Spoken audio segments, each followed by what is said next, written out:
Sometimes, there's nothing more monetarily beneficial than a maniac call station coming to sit at your table. But then again, sometimes, there's nothing more monetarily crippling than that same maniac getting lucky.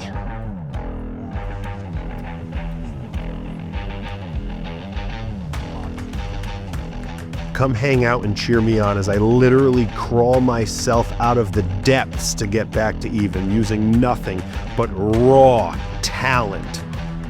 And also, I ended up getting some good cards, but mostly the raw talent thing. I'm Kyle. Come join me as I dive into the ups and downs, the wins, the losses, and everything in between. From poker tips and strategies to behind-the-scenes looks at my life, there's a lot to explore. So hit that subscribe button, like the video, and ring the bell for notifications. Let's stack those chips together and enjoy the ride. This is K-Boule Poker.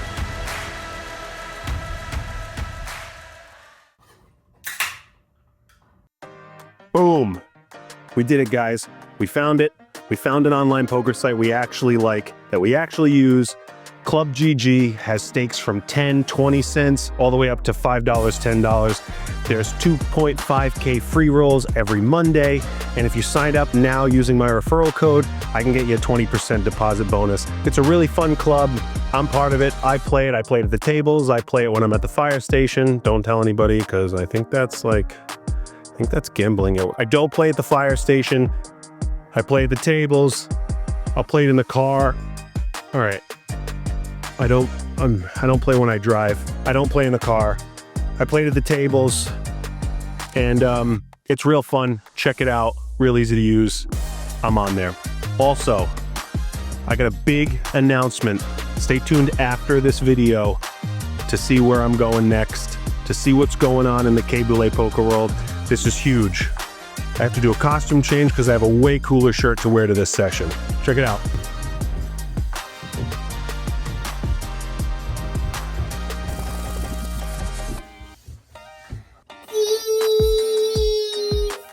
Cheese. Yeah. It's red, Dad. Hi, Dada. Who's that? Hi, Papa. And now that the babies are safe with my parents, we can take advantage of this long ride to study and listen to some poker podcasts.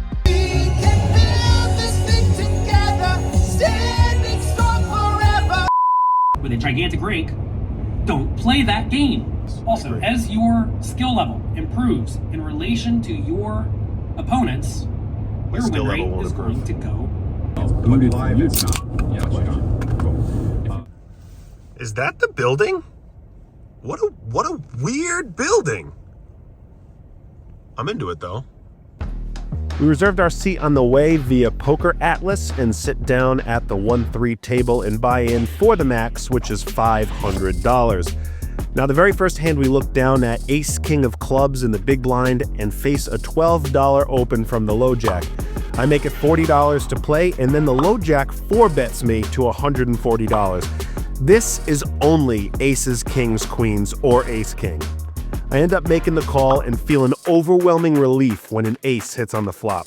I lead out for $200 and instantly get re-raised all in.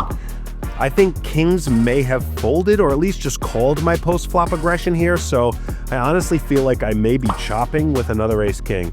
I call and I see the horrendous news in our first hand. We're up against American Airlines. The ace on the flop eased my mind. I may have been up against aces only to be the nail in my coffin. Down $500 in hand one. Now into this game for $1,000 in the first 10 minutes. We're in the low jack with king jack of hearts and make it $10. The hijack calls and the big blind defends. 3 ways to a flop of queen, 4, 7, rainbow. The big blind checks and I c-bet for $10, which gets rid of the hijack, but the big blind calls and the 10 of hearts hits the turn, upgrading my equity to an open-ended straight draw. Another check from the big blind and I make it $20 this time, and the big blind comes along. My draw bricks off and I bet $100 on the river, targeting his 1-pair hands to fold, which he does, and we pick this one up with king high.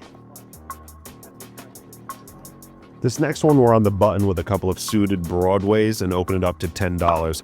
The small blind comes along and the hijack limper does as well. Jack 4-4 hits the flop. Checks to me and I come out with $15 and get a quick call from the small blind and we lose the hijack. A live read at the time sets off some alarm bells. This player was very social and chatty and then completely shut down during this hand, turned into almost a statue. The turn is a brick and she checks again. Now I'm going to follow my read and check behind, taking caution. A king hits the river and the small blind comes out for $20. Unless I'm really getting played, she has me beat here. If she was trying to get me to fold, she would have to go way larger on this river. I fold and she flashes me a 4. Good laydown. She made the minimum from us. Moving right along, there's a $12 open from the low jack, and we have queen jack off in the small blind and cold call going heads up to a king 4-7 flop with 2 diamonds. I check and he continues for $10. Now this could just be a range bet, and I do have some backdoor opportunities, so I decide to float for the $10. The 10 of clubs hits the turn and I check again. Hijack barrels again for $25, and with this new equity, I put him to the test by check raising to $75. He tanks for a few, but then re-raises me all in. Now I'm being put to the test. It ends up being another 120 or so on top of the 75, and I just don't think I can put it in on an open-ender. I fold and let him know it was a good bet. In the hijack now, we look down at pocket sevens and bump it up to $10. Button says that's not enough and makes it $35. We call going heads up to ace, jack, 4 on the flop. Terrible, but it checks through. 3 of diamonds on the turn. I check again, and now the button stabs for $20. I decide to float, not really thinking he has anything here, possibly a middle pocket pair or a Broadway draw, if anything. River comes another brick, and I feel if he has a busted Broadway draw, he'll fold to any bet, but if he has 8s, 9s, or 10s, I gotta make him fold. I donk out for $75, and he tanks. I'm sweating. He counts it out, looks back at his cards, winces, and finally calls. Damn it. I confidently flip over my 7s even though I know I'm beat, and he flips over pocket 9s. I had a good read, but I should have overbet the river. What do you guys think? Let me know in the comments. About an hour goes by and we are card dead. So much so that jack 6 of spades looks like kings. I call a $10 open in the cutoff, and we go heads up in position to a jack 4 ace flop. Under the gun, C bets for $15, and we just call hoping to improve because an ace is for sure in his range. And improve we do to 2 pair on a 6 of diamonds turn. Under the gun continues for $30, and we call looking to raise on the river. But then when a very wet flush completing queen hits the river, and under the gun continues for a 3rd street of value for $50, we just call, and surprisingly, we're good against ace 9 of diamonds. Okay, this one was a sweat. Looking down at one of my favorites, 9-10 from the small blind, we call an $8 open from the hijack and go way out of position 4 ways to a pretty decent flop. Queen jack 7 giving us an open ender. We check out of position and it checks to the button who now leads for $15. Easy call from us, and the hijack sticks around as well. A brick on the turn checks to the button who comes out strong again for $50. This play's been pretty loose all session, and I have a good feeling about this straight. So I call. Hijack gets out of there, and we go heads up to another brick. Now, I can give up and lose what I put in the middle with my 10 high, or I can take the lead here. The only thing with that is that the obvious draws miss, so if this guy sniffs out all of my potential bluffs, I could lose even more. But I didn't come here to wimp out on the river with 10 high, especially against this player who's been showing all the garbage he's been playing all session. I bet $100, which, again, is too small looking back. But this time, it works. He mutters a bunch under his breath and tilt folds later, saying he should have just called. He ended up punting the rest in the next 10 minutes and left the room. A few hands later, we have the best hand ever created from the hijack, and we bump it up to $12. One call from the big blind, and we go to a pretty safe flop. Definitely more the big blind's range.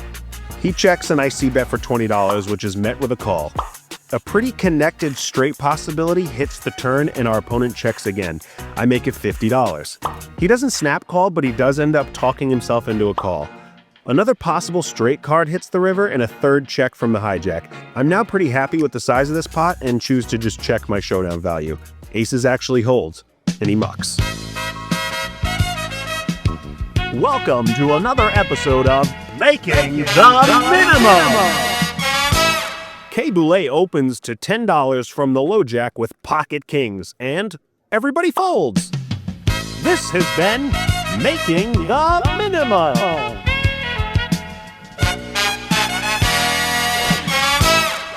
Shortly after that tilting guy to my right left the room, an absolute maniac sat down in his seat. He has been opening to $15 every single hand and states he's waiting for an open PLO seat. PLO players are notoriously splashy. He's been donating to everyone at this table with hands like 7-5 offsuit, Queen 7, and pretty much any 2 cards. All I need is a semi-premium hand and I can get stacks in on this guy.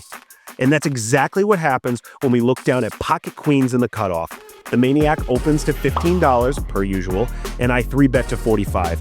The big blind calls, and so does the maniac, and we go to a flop of Jack, 6, 6, rainbow. Checks to me, and I make it 100.